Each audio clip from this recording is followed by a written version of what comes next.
నమస్కారం ఘంటరావానికి స్వాగతం. ముందుగా ప్రధానాంశాలు. ఉగ్రవాదం స్వేచ్ఛ వాణిజ్యం ఎజెండాగా G20 సమావేశం. పాకిస్తాన్పై ప్రధాని మోదీ పరోక్ష విమర్శలు.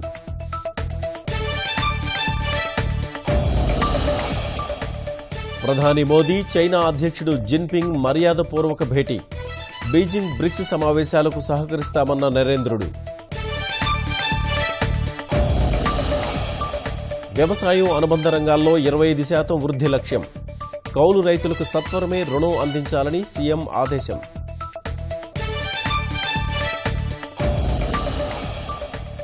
ఎంఆర్పీఎస్ వర్గీకరణ కురుక్షేత్ర సభ ఉద్రిక్తం.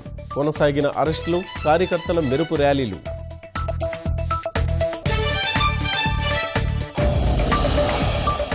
జీఎస్టీ అమలు, వస్తు విక్రయాలపై కేంద్రం కఠిన వైఖరి.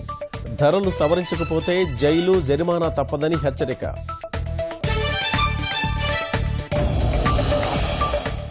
లాలూ సహా కుటుంబ సభ్యులపై సీబీఐ కేసు.